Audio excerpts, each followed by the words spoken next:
الله العلي العظيم أما بعد. Muslimin muslimat rahimahumullah warahmatullahi wabarakatuh. Alhamdulillah, kita bersyukur kepada Allah Subhanahu wa taala dapat jumpa pada pagi ini. Sama-sama kita bersolat subuh berjamaah, dapat dengar pula mutiara kata daripada al-hadis al-mukhtabar daripada adik baca tadi. Ada kena-mengena hadis yang dibacakan tadi dengan surah yang bakal kita bincangkan. Al-hadis daripada kitab Al-Ahadis Al-Muntakhab, hadis-hadis yang terpilih. Hari ini kita cuba selesaikan sehingga pukul 7.30. 7.30 saya minta dirilah saya ada program. Sampai mana kan kita berhentilah. Jadi tuan-tuan dan puan, alhamdulillah sihat, apa khabar? Alhamdulillah. Kaifa halukum? I'm fine. Nahnu bi khair. Kita terus masuk tajuk kita pada pagi ini, surah Al-Insyirah ataupun surah Asy-Syarh ataupun kita panggil surah Alam Nashrah. Kalau surah Alam Nashrah semua orang tahu belaka, Alam Nashrah. Kalau Al-Insyirah ni kan macam nama kumpulan nasyid kau, dia kata, nama orang kau. Jadi surah Al-Insyirah ini surah Makkiyah yang diturunkan di Makkah sebelum hijrah, ada 8 ayat. Biasa kita bacalah surah Al-Insyirah ni, dia glamour. Fa inna ma'al usri yusra, inna ma'al usri yusra. Itu antara perbincangan yang panjang dalam surah ini. Dinamakan surah ini Asy-Syarh ataupun Al-Insyirah ataupun Alam Nashrah. Pun dikenali di kalangan orang-orang Arab surah Alam Nashrah. Jadi tak soganlah kita, sebab orang Arab pun mengenali surah ini dengan Alam Nashrah. Kerana apa? Kerana dimulakan dengan perkataan ataupun ayat Alam Nashrah. Sebab itu surah ini diambil, Asy-Syarh ini bersempena dengan ayat yang pertama dalam surah tersebut, Alam Nashrah. Nashrah itu asal perkataan dia syaraha. Kita pun panggil syarah. Syarah. Ada nak ke mana? Ada syarahan agama malam ni. Mana aku punya tasbih? Dia kata. Sebelum tu dia baca buku sejarah. Malam tu dia pergi syarahan agama. Dulu-dulu kan sebut syarahan agama. Jadi syarah ni maksudnya pencerahan. Yang juga sebenarnya dalam konteks ayat ini cerita tentang ayat yang melapangkan, dada Nabi SAW. Sebab tu antara surah ayat yang dibacakan untuk tahnik anak-anak. Bila semua orang boleh tahnik belaka, tak payah tunggu tuan imam, tuan guru pun. Yang solatnya jaga 5 waktu, yang rajin datang ke surau masjid, jaga sembahyang berjamaah ni, boleh tahnikkan anak-anak baby ni. Antara ayat yang kita baca adalah surah Alam Nashrah. Sebab mohon kepada Allah dilapangkan dada baby ni. Jadi Nabi kita ini bila diturunkan ayat ini, melapangkan dada dia. Syaraha sadrahu, dilapangkan dada Nabi Muhammad ini. Bahkan hati baginda diterangi dengan hidayah, iman dan hikmah. Allah menjadikan hati baginda lapang, tenang dan luas. Sebagaimana firman Allah dalam surah Al-An'am ayat yang ke-6, barang siapa yang Allah mahu kehendaki memberikan kepadanya petunjuk, nescaya dia lapangkan dadanya untuk menerima agama ini, yakni agama Islam. Sebab itu orang yang diberikan hidayah oleh Allah, orang-orang kafir yang masuk Islam, kita juga memanggilnya sebagai orang yang dilapangkan dadanya untuk menerima hidayah Islam. Surah ini juga ada kaitan dengan surah yang sebelumnya, iaitu surah Ad-Duha, kerana kedua-duanya mempunyai ungkapan dan tema yang sama, di mana Allah Subhanahu wa taala memperkatakan dalam kedua-dua surah ini, surah Duha dan surah Al-Insyirah ini, tentang nikmat yang Allah berikan kepada Nabi Muhammad sallallahu alaihi wasallam. Dan juga galakkan supaya bekerja dan bersyukur. Ramai orang tak ada kerja. Ramai orang rasa syukur ni kalau dia dapat sesuatu yang dia nak. Sebenarnya syukur bukan begitu. Syukur bukan kita tengok apa yang kita tak ada. Tetapi syukur adalah bagaimana sikap kita dengan apa yang kita ada. Kan? Kita bawa motor, laki bini sampai traffic light, tengok orang kereta BMW sebelah. Bini pun cuit kat laki dia. Bang, bolilah keretanya sebiji. Barulah syok kita naik kereta. Rupanya yang laki bini dalam kereta BM tu pun cuit laki dia, bang, kita pakai motor je. Traffic jam, bila nak sampai Pilah? Sabtu Ahad nak pergi Pilah pun 2 jam. Dapat naik motor, dapat peluk abang macam orang sebelah ni. Rupanya dia pun cemburu dengan kita naik motor. Jadi kita syukur ni bukan tengok apa yang kita tak ada, tapi sikap kita dengan apa yang kita ada. Jadi barangkali orang tak ada pun apa yang kita ada. Baik. Jadi perkara ini disebut oleh Allah dalam surah Ad-Duha dan surah Al-Insyirah tentang kerja dan juga syukur. Apa saja lapangan kerja kita pada hari ini, bersyukurlah. Memang itulah tompek kita, ataupun Allah dah letakkan kita dekat situlah. Ya, tapi kena rezeki yang halal lah. Kalau rezeki yang tak halal, Allah dah tompek dan kat kilang kasbek ni, macam mana? Memang dia kerja kat sini. Tak payah dah. Itu kena usaha untuk meninggalkan perkara yang mungkar ini, suatu kewajipan. Cari yang halal ni satu benda yang wajib. Jangan bila kata Allah dah letakkan aku dekat sini, jadi kojolah kat kilang kasbek ni, cari rezeki untuk anak bini. Jangan.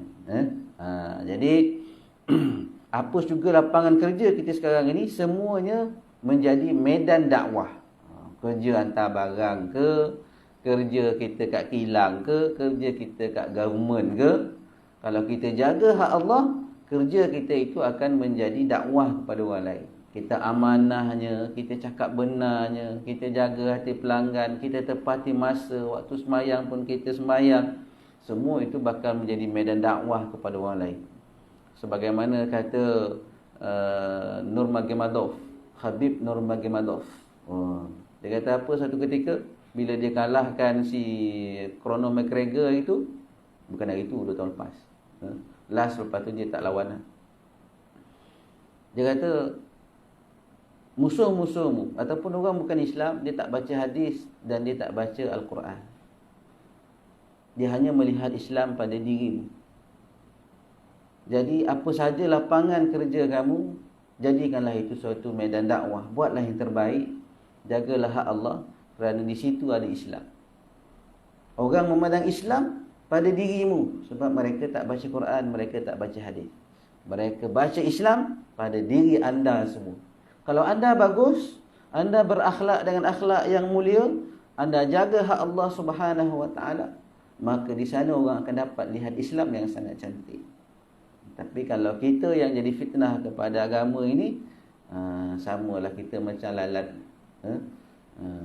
ikan masin yang di Jomo, dahlah dia tak ada apa-apa pun, dia tak mampu untuk jadi garam yang menjadikan ikan tersebut tahan lama. Diletaklah telur dekat ikan masin tersebut, membusuklah ikan masin tu.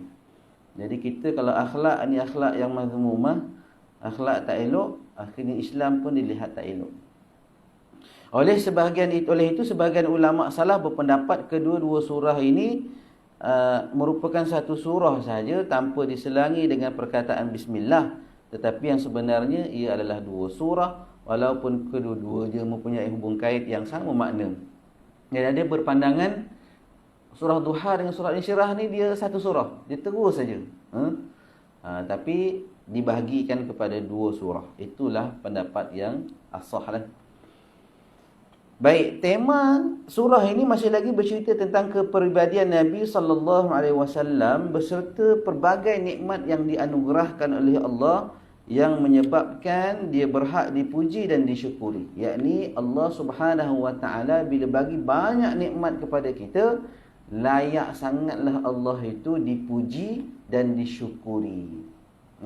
Tapi manusia kadang-kadang merasakan dia tak dapat apa yang dia nak, maka dia merasakan Allah tak bagi nikmat kepada dia.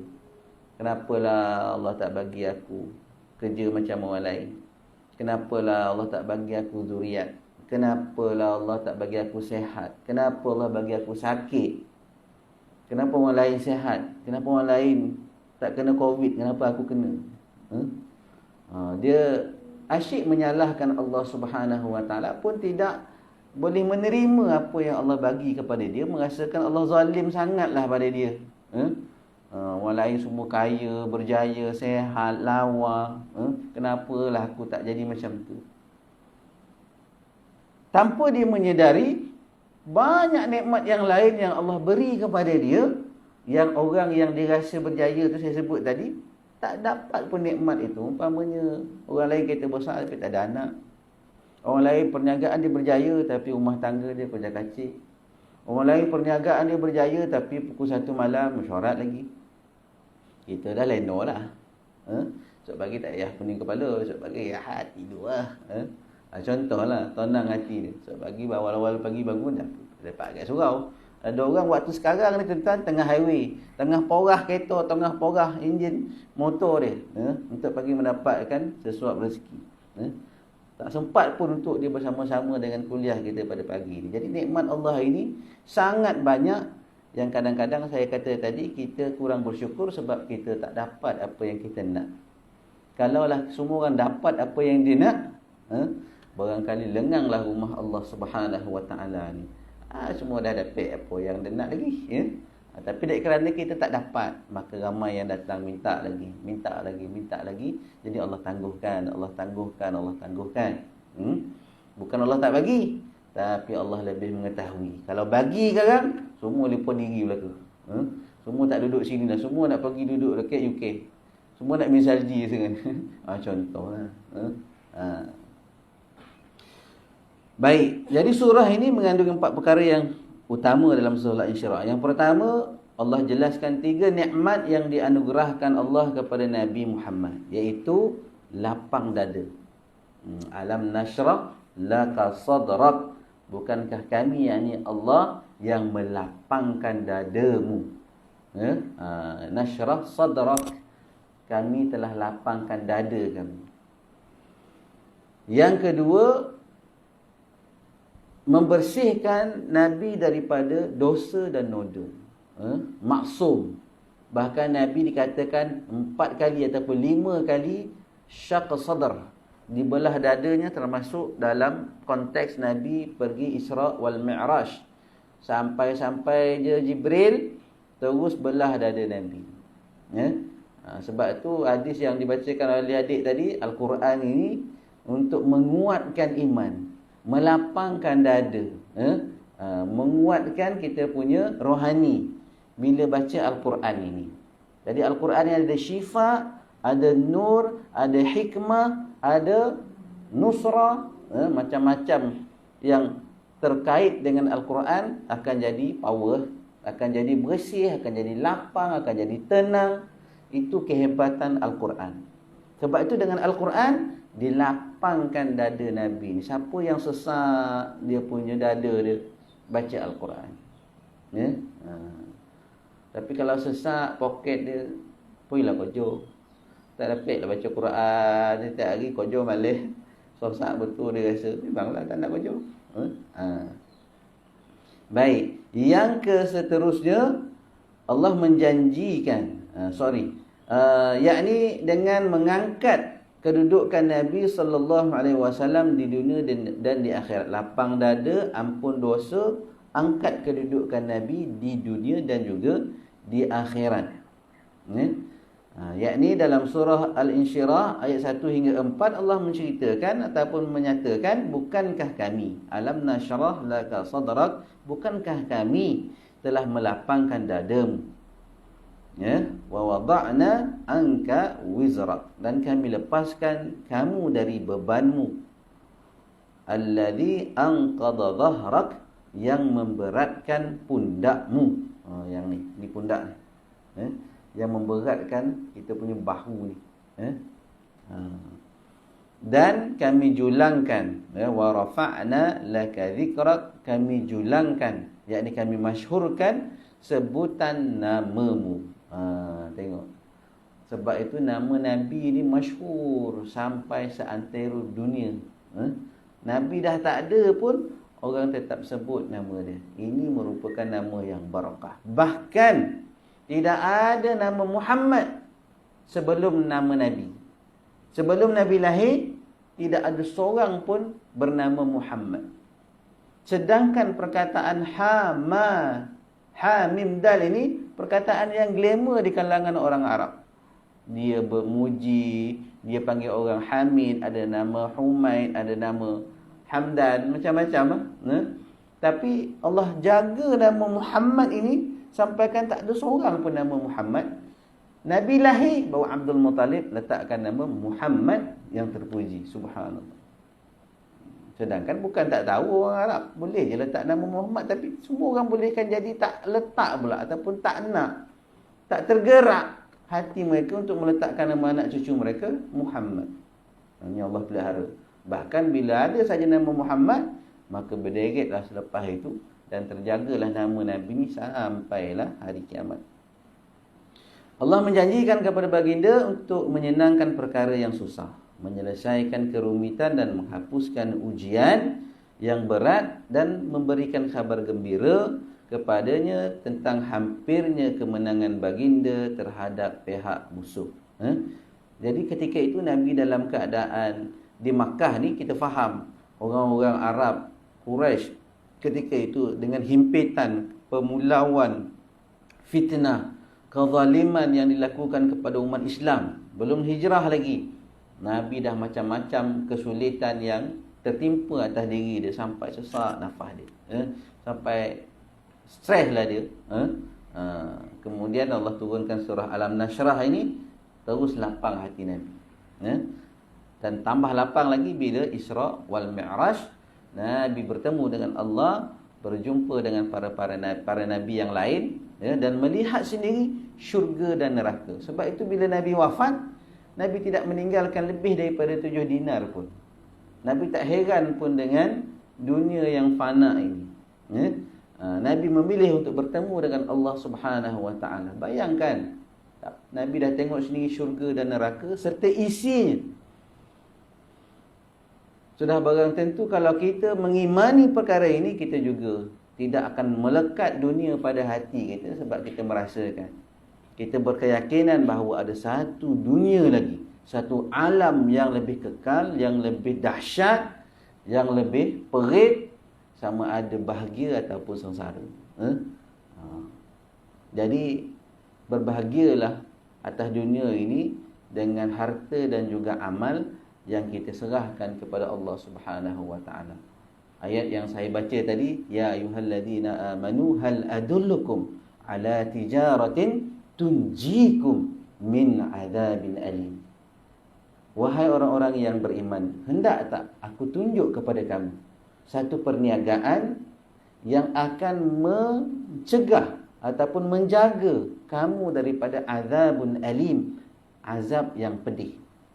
Alim, bukan alim. Sebab tu hati-hati kalau orang nama Halim ni. Kalau kita panggil Alim, ni Alim. Alim, pedih, sengsara. Nak tak aku tunjuk kepada kamu satu perniagaan yang akan menjauhkan kamu daripada azab yang pedih ini? Tu'minuna billahi wa rasulih wa tujahiduna fi sabilillahi bi amwalikum wa anfusikum. Beriman kamu kepada Allah dan Rasul, satu. Yang kedua, jihadlah kamu ke jalan Allah ini dengan harta-harta dan juga tubuh kamu itu. Maka kita akan berjaya di dunia dan di akhirat, dijauhkan daripada azabun alim. Macam mana nak berniaga dengan keadaan tubuh dan juga harta? Harta kita infakkan. Nabi infakkan. Hatta kurma yang dia nak buat bersahur pun dah tak ada dah, diinfakkan. Batang tubuh, tuan-tuan datang sini dengan batang tubuh, korbankan masa rehat, korbankan waktu tidur. Syok tidur pagi-pagi Ahad ni, tapi datang untuk Allah Subhanahu Wa Taala. Inilah tijarah, inilah perniagaan, pelaburan kita. Kalau kita rasa hari ni kita tak pandai melabur, tak pandai berniaga, tetapi inilah tuan-tuan dalam keadaan yang sangat cerdik pada pagi ini, ataupun yang mendengar kuliah pada pagi ini, orang yang sangat cerdik melabur sebenarnya. Tijaratan lan tabur, satu perniagaan yang tak akan rugi pun, iaitu berniaga dengan Allah Subhanahu Wa Taala. Banyakkan bersedekah, banyakkan bantu orang lain. Nak senang tak? Senangkan orang lain dulu. Nak bahagia tak? Bahagiakan orang lain dulu. Nak lapang dada tak? Lapangkan dada orang lain dulu. Barulah kita akan bahagia. Allah memerintahkan Rasulnya supaya sentiasa beribadah dan meluangkan waktu untuk menyampaikan risalah serta selesaikan menunai tanggungjawab yang lain sebagai tanda syukur kepada Allah. Jadi ibadah dan juga kerja dan juga tanggungjawab yang dilunaskan, ini tanda orang bersyukur. Bukan beribadah semata-mata. Maksudnya duduk dalam masjid surau, baca Quran saja. Di pantai beruzlah. Beruzlah ni bagus sebenarnya. Tapi dia mengasingkan diri sampai tak nak kojor, tinggalkan tanggungjawab. Itu bukan satu tanda orang bersyukur. Orang bersyukur, dia beribadah, dia kerja, dia lunaskan tanggungjawab dia. Kepada isteri, kepada suami, kepada ibu, kepada majikan, kepada staf. Jadi ada tanggungjawab kita sebagai manusia, kita lunaskan, itu juga adalah ibadah. Sebab itu Allah sebut dalam ayat yang ke-7, apa Allah sebut? فَإِذَا فَرَغْتَ فَانْصَبْ. Jadi maka apabila kamu telah selesai dari satu urusan, kerjakanlah urusan lain dengan bersungguh-sungguh, menepati ayat sebelum itu, فَإِنَّ مَعَ الْعُسْرِ يُسْرًا إِنَّ مَعَ الْعُسْرِ يُسْرًا. Sesungguhnya pada kesulitan itu ada kemudahan. Allah ulang 2 kali. Dan sesungguhnya pada kesulitan itu ada kemudahan. Kenapa Allah ulang 2 kali? Allah ulang 2 kali menandakan tanggungjawab kita ni banyak. Selesai satu tanggungjawab yang susah, Allah akan permudahkan. Maka akan ada satu tanggungjawab yang lain yang susah juga, Allah akan mudahkan. Ada lagi lepas tu tanggungjawab yang lain, Allah akan mudahkan. Setiap kesulitan akan ada kemudahan. Memperlihatkan kepada kita 2 kali Allah ulang ini. Yang pertama, yakin kepada Allah, pasti Allah akan bagi jalan. Dengan syarat, jaga hak Allah. Kadang-kadang kita buntu, macam mana lah nak selesaikan masalah ni, poning. Ada orang dah diberhentikan kerja, ada orang kena balik kampung dah, tak ada kerja lah, balik kampung, bawa anak bini semua pindah ke kampung lah. Tapi kalau jaga hak Allah, Allah akan bagi rezeki. Dia kerja dia di kampung tu, tanam ubi, tanam sorai, tanam kelapa pandan. Akhirnya dah jadi jutawan dah sekarang ni, jual sorai je. Jiran sebelah rumah saya, anak degree, tak ada kerja mula-mula gitu. Dia tanam sorai lah, adalah tanah sekangkang ke kat Longging.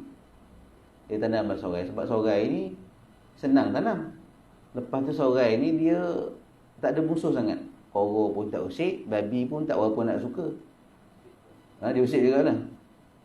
Tapi tak banyak musuh sangat lah macam yang lain. Tapi saya nak cerita tadi, dia tak ada kerja pun, tanam sorai je. Tapi sekarang dekat 20 hektar lah tanah dia, dia pajak. Sekali saya tengok itu, dah pakai Ford Ranger. Subhanallah. Jadi setiap kesusahan ada kemudahan. Setiap kesusahan pasti ada kemudahan, dengan syarat mesti jaga hak Allah Subhanahu Wa Taala. Urusan kita akan dipelihara ataupun dipermudahkan oleh Allah. Setelah selesai melaksanakan semua perkara-perkara ini, Allah suruh pula Nabi bertawakal. Dengan ayat yang seterusnya, yang ke-8, yang terakhir, wa ila rabbika farghab, dan hanya kepada Tuhanmu lah hendaknya kamu berharap, yakni bertawakal.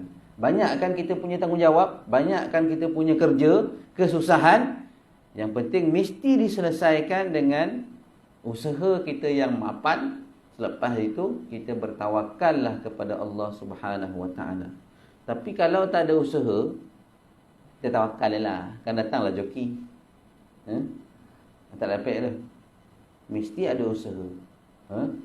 Barulah kita bertawakal. Baik, sama-sama kita baca surah Al-Insyirah. Ada 8 ayat. Ayat yang biasa kita bacalah dalam solat, insya-Allah. A'udzu billahi minasy syaithanir rajim.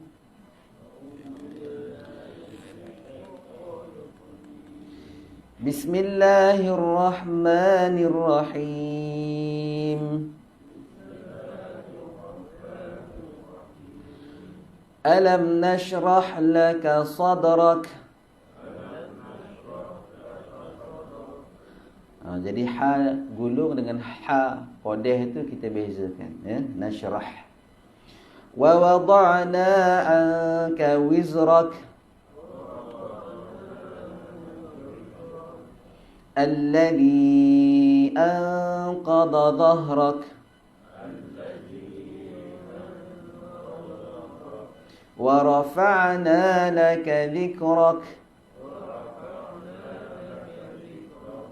fa inna ma'al usri yusra inna ma'al usri yusra fa idza faraghta fansab wa ila rabbika farghab. Baik, kita tengok asbabun nuzul ayat yang ke-6 dan juga yang ke-5 sebenarnya. Fa inna ma'al usri yusra, inna ma'al usri yusra. Menarik ayat ni saya kata tadi sebab dia berulang. Sudah tentu ada sesuatu pada ayat tersebut. Asbabun nuzul dia disebabkan turun ayat ini setelah orang-orang musyrikin mempersendakan orang-orang yang beriman dengan kemiskinan. Orang-orang Islam ketika itu memang kebanyakan orang Islam adalah orang yang susah. Di permulaan dakwah Islamiah ini, yang masuk hamba, yang masuk Islam orang fakir, orang susah. Sebab tu orang fakir dan orang susah jugalah yang ramai menjadi penghuni syurga Allah Subhanahu Wa Taala, sebab dia jadi orang fakir yang sabir. Orang fakir yang sabar. Ramai juga orang fakir yang tak sabar. Dia jadi orang fakir yang kufur. Jadi kalau jadi orang kaya, masalah tak? Tak masalah pun. Walaupun taklah ramai macam orang miskin di syurga, tapi jadilah orang yang ghani, yang syakir. Orang kaya yang bersyukur. Tapi di peringkat awal Islam ramai yang miskin, maka orang-orang kaya, orang-orang kafir ni dia kaya. Abu Sufyan kaya, Abu Jahal kaya, Abu Lahab kaya. Ikrimah tentulah anak Abu Jahal, pembesar Bani Makhzum. Khalid bin Al-Walid kaya. Umayyah bin Khalaf kaya. Abu Sufyan ni dia founder. Bukan founder produk lah. Dia founder perdagangan antarabangsa. Dia main dia berdagang sampai ke Syria, sampai ke Palestin tu dia berdagang. Banyak harta Abu Sufyan. Bila mereka ni kaya, sudah tentulah orang-orang miskin ni jadi bola tanggung dekat dia. Apa kau dapat masuk Islam? Itulah ayat dia. Takkan kaya kau dah masuk Islam. Dah lah tak boleh minum arak, tak boleh riba, tak boleh macam-macam, semua tak boleh. Jadi apa kau dapat? Jadi dahlah miskin, mereka keji, fitnah, umpat, nista, zalimi lagi. Umpamanya Sumayyah dibunuh. Mak bapak Ammar bin Yasir, keluarga Yasir dibunuh, kan?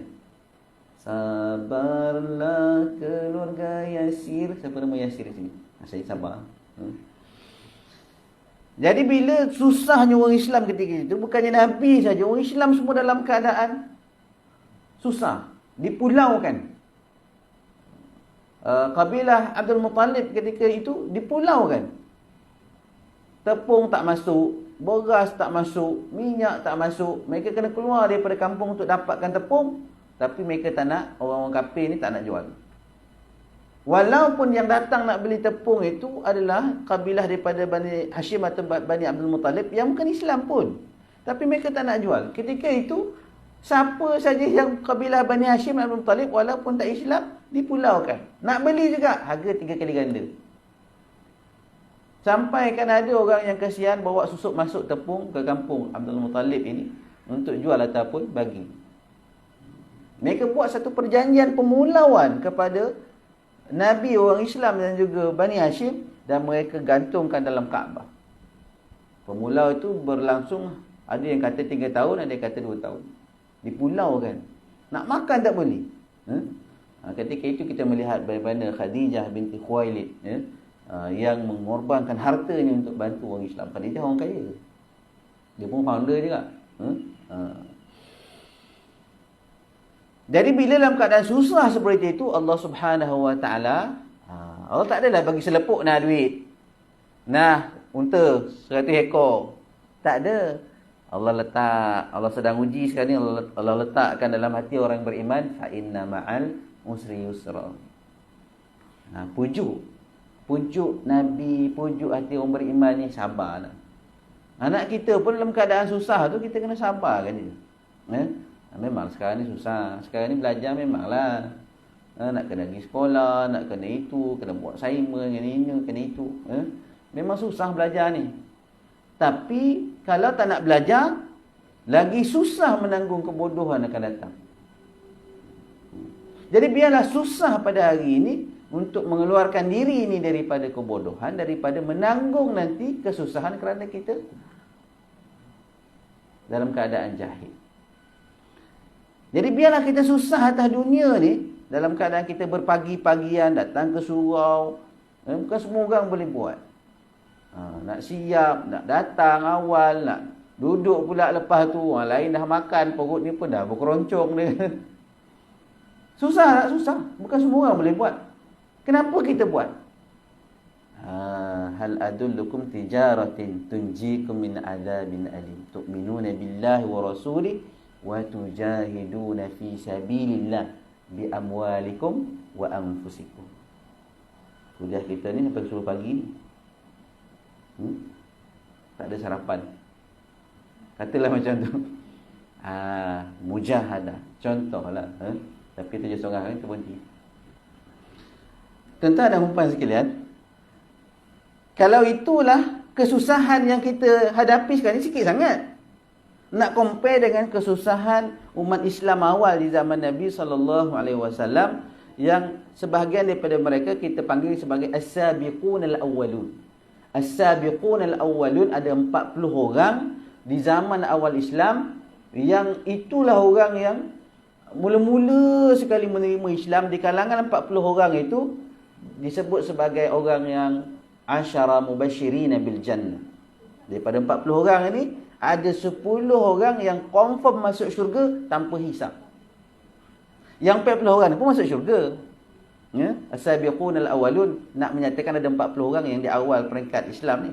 Tapi daripada 40 orang ada 10 orang asyara mubasyirin bil jannah, ni confirm masuk syurga tanpa hisap. Yang selebih tu dihisaplah, tapi semua masuk syurga belaka. Subhanallah. Kenapa Allah memilih 10 orang tu masuk syurga tanpa hisap? Ni disebabkan kesusahan mereka menjaga akidah ini, bahkan menyebarkan akidah yang sahihah Islam kepada orang lain, bi amwalihim wa anfusihim, dengan harta benda mereka. Osman, Abu Bakar, api harta tuan-tuan untuk Islam. Bukan sekadar itu, serahkan diri ni, setiap peperangan join. semata-mata untuk syahid mempertahankan agama Allah. Harta pun dia labur untuk Islam. Diri ni pun serah bulat-bulat untuk Islam. Kita nak tolong bersihkan tanda surau pun kadang-kadang berkira. Biarlah kan ada lah orang tolong bersihkan. Kita nak kutip cicak dalam surau ni pun kita berkira. Kadang-kadang ada lah yang tolong bersihkan. Macam mana kita nak letakkan diri kita sebaris dengan para sahabat yang mengorbankan diri untuk agama Allah, yang hari ini kita dapat nikmat iman dan nikmat Islam. Baik. Sebab itu Nabi SAW pernah bersabda, bila Allah turunkan ayat ini, fa inna ma'al usri yusra, inna ma'al usri yusra, maka yang ayat itu ditujukan kepada as-sabiqun al-awwalun, orang-orang yang mula-mula masuk Islam, yang dicaci, dihina disebabkan kemiskinan mereka. Maka Nabi sabda kepada mereka, abashiru atakumul yusra la yaghliba usra yusrina, ataupun abshiru atakumul yusra la yaghliba usra yusrina. Bergembiralah, abshiru, telah datang kepada kamu kesenangan. Satu kesusahan tidak dapat mengalahkan dua kesenangan. Dua kali kan Allah sebut kesenangan tu di akhir ayat itu tersebut. Itu juga memberi satu indikator sebenarnya kepada Nabi bahawa Islam akan menang, Islam akan mudah, Islam akan berjaya. Buktinya ayat ini selepas Nabi hijrah dah berlaku suatu fasa kesenangan. Datang pula selepas tahun ke-9 hijrah dan 10 hijrah, fasa kemenangan di mana berlaku Fathu Makkah, pembukaan kota suci Makkah. So ada yang berpandangan ayat ini memberi suatu gambaran bahawa nanti Islam akan senang dan berjaya bila kembali semula ke Makkah. Fathu Makkah, mereka menguasai semula Makkah. Abu Jahal mati, Abu Lahab dah mati, Abu Sufyan masuk Islam, Akrimah bin Abu Jahal masuk Islam, Khalid bin Al-Walid masuk Islam. Semua berhala-berhala 360 biji sekitar Kaabah dihancurkan oleh Nabi. Nabi bakar, Al-Lata, Al-Uzza dihancurkan. Manas di Jeddah dihancurkan. Satu berhala yang besar bernama Manat di Jeddah. Berhala itu adalah berhala yang dihanyutkan semasa banjir yang berlaku zaman Nabi Nuh AS. Hanyut sampai ke Jeddah tu, ataupun terbenam masa banjir itu, terbenam. Ada yang kata hanyut, ada yang kata terbenam. Zaman datuk moyang Nabi, cucu kepada Nabi Ibrahim, bernama Amru bin Luhai. Kan? Amru bin Luhai, dia telah datang mimpi. Jin datangkan dia mimpi, kata kat situ ada satu patung yang hebat. Dia ikut dia punya mimpi, pergi ke Jeddah ni. Dia korek tempat tu. Rupa memang ada patung yang besar. Dia pun tegak kan. Orang yang sampai ke pelabuhan Jeddah ketika itu, awal perkara yang dia nampak patung yang nalarka besar. Macam kat Batu Cave tu lah lebih kuat. Masa itu Amru bin Luhai jadi tambah glamour. Lalu dia usaha dia bawa lagi patung-patung yang dahsyat-dahsyat. Dan dipenuhkan patung sekitar Kaabah. Setelah dia pergi ke negeri Syam, nampak orang Syam buat ukir patung. Mereka kata, kami sembah Allah, tapi patung ni sebagai perantara saja. Sebab Tuhan tak nampak, ayat ni nampak. So minta tolong dia, sampaikan. Dia kata ini idea baik. Dia bawa patung-patung tu balik ke Makkah. Penuh pula sekitar Makkah. Kita minta pada Allah, tapi ini perantara. Sebab dia nampak dekat Syam bagus. Syam ketika itu proksi Eropah, Rom pada ketika itu nak merosakkan akidah. Dia buat benda-benda macam tu lah. Dia dah meletakkan titik mindset liberal kepada orang-orang di Syria pada ketika itu. Maksudnya, you sembahlah, you buatlah sembahyang, tapi you nak berpesta ke minum arak ke, tak ada hal. Ini semua adalah ritual, ibadah ritual semata-mata. Macam tu lah lebih kurang. Apa yang berlaku di Saudi hari ini, yang diperintah oleh King Salman ni, dia melihat kehidupan di Eropah itu lebih bagus daripada Islam. Dia merasakan hiburan yang hebat hari ini di Eropah. Inilah kehidupan yang sebenar barangkali. Sebab dia merasakan agama ini hanyalah ibadah ritual semata-mata. Dia pun dah jadi bagaimana orang dulu-dulu Amru bin Luhai dah bawa masuk lah. Bawa masuk hiburan, bawa masuk arak, bawa masuk Formula 1, bawa masuk semualah. Sebab merasakan inilah kehidupan yang sebenar. Dah buat kasino. Jadi tuan-tuan umpan yang dirahmati Allah sekalian, perkara ni berulang. Dia berulang. Kesesatan ini akan datang balik. Bagaimana kita nak mempertahankan? Tak ada cara lain. Inta masaktum bihima. Taraktu fikum amrain lan tadillu min ba'di abada. Inta masaktum bihima lan tadillu min ba'di abada. Kitaballah wa sunnati. Tinggalkan kepada kamu dua perkara. Kalau berpegang teguh kepadanya, lan tadillu. Nabi kata, lan. Takkan kamu sesat untuk selama-lamanya. Abada pula lagi. Kitabullah wa sunnati. Al-Quran dan juga sunnah Nabi SAW. Sebab tu hari ni agama kita agama hujjah. Apa yang kita nak buat ibadah, mesti ada hujjah. Apa hujjah? Al-Quran, hadis, ijma', qiyas. Ada sebahagian orang kata tak ada adab kalau tanya dalil. No tuan-tuan. Agama kita ni agama dalil. Agama hujjah. Jangan main-main. Hari ni kalau merasakan tak perlu dalil, akhirnya nanti orang akan melecehkan hadis. Tak perlu hadis pun. Ataupun hadis ini adalah zon saja. Ada sangkaan saja. Hanya sangkaan-sangkaan saja mengatakan hadis ini sahih, hadis ini hasan, hadis ini dhaif. Zaman Nabi tak ada pun pengklasifikasikan hadis ini sahih ke, hasan ke, gharib ke, mursal ke. Memanglah tak ada. Sebab Nabi ada, kita tengok. Ada problem, tanya Nabi. Memang tak ada. Buat apalah Nabi nak kata, ini hadis sahih ya. Yang ni saya kata hasan lah. Yang ni dhaif. Memanglah tak ada. Tapi lepas itu sebab nak jaga hadis ini, bagaimana usaha Imam Bukhari dan Muslim tuan-tuan, ya Allah. Usaha mereka, Imam Sittah ni, bukan calang-calang untuk menjaga kesucian hadis ini. Tapi bila ada perkataan mengatakan hadis-hadis ini diklasifikasikan atas dasar zon sahaja, sangkaan semata-mata, kita cukup rasa tercabar, terhina kita. Sedangkan Nabi kata inilah perkara yang akan menyelamatkan kita daripada kesesatan. Jadi tak ada masalah pun tuan-tuan kalau nak tanya dalil, nak tengok dalil, nak kaji dalil, apa dalilnya. Sebab kita nak beribadah.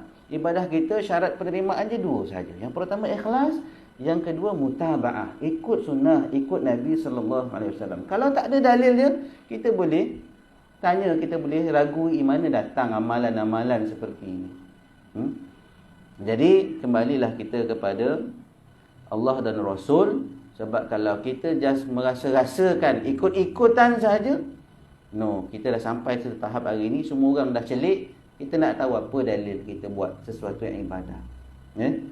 Jadi tuan-tuan dan puan sekalian, kita sampai di situ dulu. Akan datang kita akan masuklah ulasan ayat-ayat tadi, tentang cerita surah Al-Insyirah. Kalau nanti berkesempatan saya bawakan kepada tuan-tuan bagaimana kesusahan orang-orang as-sabiqun al-awwalun, 40 orang yang mula-mula memeluk Islam ini. Kita tangguhkan dahulu dengan doa khatam Al-Quran, tasbih kafarah dan surah Al-Asr bersama. Bismillahirrahmanirrahim. Allahumma arhamna bil Quran waj'alhu lana imaman wa nuran wa hudan wa rahmah.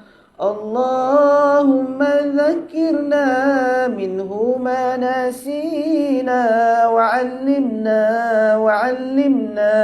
minhu ma jahilna warzuqna tilawatahu ana al-layli wa atrafan nahar واجعله لنا حجة يا رب العالمين.